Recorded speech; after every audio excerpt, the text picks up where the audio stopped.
All right, geographers, we return to a new location to continue our journey about agriculture. And today we're learning about the Green Revolution. Won't be a very lengthy one again. I mentioned the Green Revolution in a video or two prior, and I said we'll be coming back to it. So here we are. Um, Little tip, when people think the Green Revolution, they often think like environmentally friendly. It's not that kind of green. It's just green because I don't know, it's all about plants or something.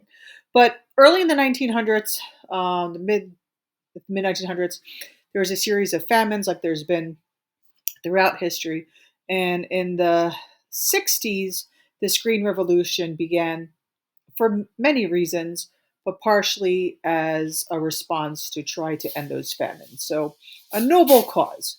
And we're going to learn about three main factors of the Green Revolution, three characteristics, if you will. Um, it was characterized by the use of high yield seeds, so seeds that have turn out a lot of crops, by an increased use of chemicals, like you see this farmer doing here. Of course, it was with machines, not beakers, but you get the idea. And also mechanized farming, which we got into. We just learned about the second agricultural revolution. Here is to point out an inaccuracy. Um, Stalks of corn yield 1 ear of corn only. Now, even with like all the genetic modifications, there are some occasions where two will come, but it's very rare. So know that this would be a rare occurrence. So, what was this green revolution? It's when you diffused these modern agricultural farming methods, so those three characteristics, beyond just industrialized countries and into developing countries. And like I said, this was happening in the uh, mid 20th century, which is his 1900s, I think 1960s on. So, what are some of the things that the Green Revolution did? It changed plants. We now have hybrid plants, right, where they're crossing over plants to have superior characteristics. So an example would be the IR36 rice, and that rice from hybridization, they combine characteristics of various species. There's probably a different word of rice to create ones that are resistant to many insects. It also has a short growing season.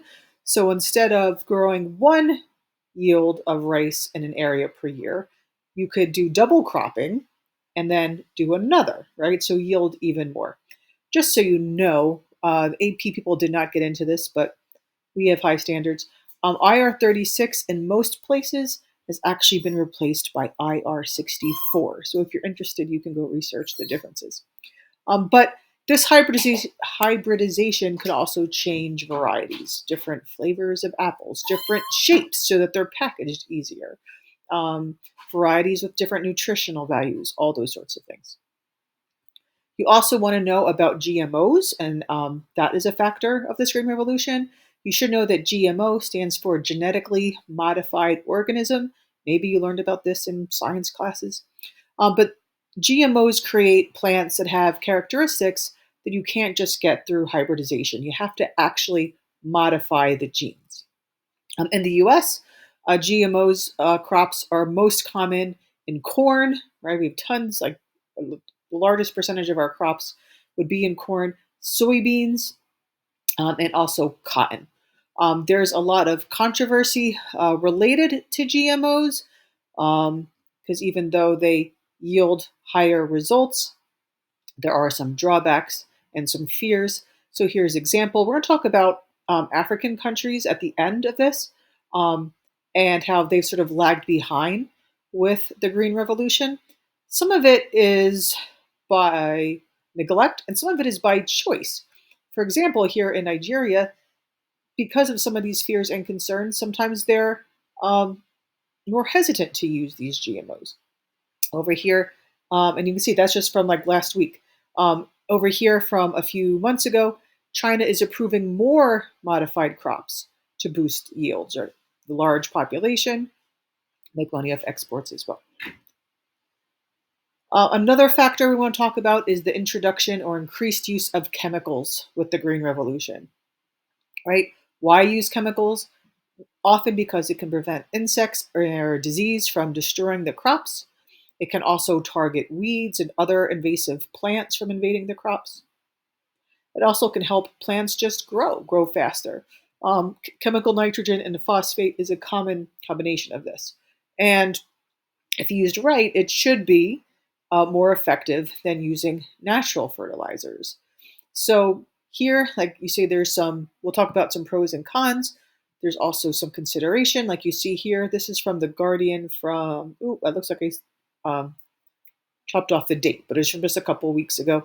The EPA was warning of toxic chemicals that are used in sewage that often then, once it's converted to water, sometimes those chemicals still exist to a small percentage, but enough that when spread on pastures, it can actually pose a cancer risk to people. And this one from this year as well, how they're saying you can buy plants without chemicals. They're slower growing, which means they're not going to yield as much, but they might cost more, right? But that's from Scientific American. There's also an article from a week or two ago in England how a lot of these forever chemicals were used on potato crops, and now there's concern that these chemicals have also gotten into groundwater, and concerns of like, will it forever be in the groundwater, or can they do something about it? So there are concerns a lot around the world right now. Now, remember, the idea of the Green Revolution is that it's spreading throughout the world, and then countries throughout the world will not just have, the chemicals and the GMOs and the hybridization, but think of the mechanized things we've already learned about. And they'll master things like irrigation technologies and other machinery. Countries, I jumped ahead. Um, then all countries that use this will need less human labor. More labor can work in factories or the service sector or in other areas. The use of water becomes more sustainable and more efficient so that the water could be used for other productive methods like staying hydrated. Stanley's for everybody. And also, transportation has had benefits. Sorry for making you seasick here. So it's easier to get crops to market so more people can consume these varieties of crops. So let's talk about pros and cons. Now, there's more than the ones I'm going to point out to you, but here's some of the main ones. Some of the pros. This is a huge pro, right? As these crops grow higher yields, there's less starvation, right? People go on to live lives. And developing countries, which may have had stagnant populations, they can now grow. Some countries benefit from having exports instead of just imports, right? So they're doing better financially. Countries that would be included with this would be India and Mexico. Lower prices when you have these higher yields, so more people can diversify what they eat, and more people can eat different foods, more people can just consume foods. And also companies and also universities that help study with the different hybridization or chemicals or whatever, they can profit as well. So, like I said, we were going to mention about the debate in some African countries that are, should they use some of these methods or not, right? Because many countries in Africa do have numbers that show like it's not productive for the soil, it's not giving good yields, but some countries are still, because of the fears and cons, are reluctant just to switch to things included in this green revolution. So some of their fears come to things like this.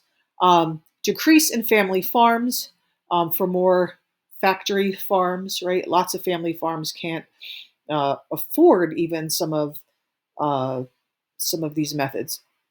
Fewer women in agriculture, especially. Suppose some of these countries switch to the green revolution and use more machinery. The the the the need for women working decreases.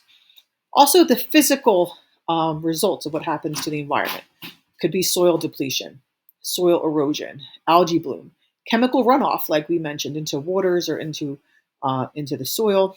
Bees dying off here, right? Serious thing because we need the bees. There was an article about certain new chemicals that were introduced in farming in Brazil and how it like crushed the bee population lately, and it's a recent article. You can look that up as well. Loss of nutrients in some crops. So like it might take you like what how much nutrients say an apple. I'm just making an apple up gave you years ago. You may have to eat like 5 of those apples today, right, to get the same nutritional value. Chemicals can also hurt other species. There was another alarming study that suppose you choose to be veterinarian because you don't want to eat meat for various reasons. Some of these chemicals help the plants grow, but they're actually harmful if like mice or rabbits or nearby animals eat it. So like how many animals were actually dying for the increase of certain, like say soybeans, which a lot of vegetarians eat. So a conundrum we would want to solve. So there's other, you can look into this. We can have a little debate. And also, like we mentioned, not all countries have been included equally. Um, Africa's not a country, it's a continent, right? They lag behind. And like I said, sometimes it's because of, you know, a bias or just an unequal distribution. Sometimes it's a little bit by choice, right? That is it. We'll be moving on very soon.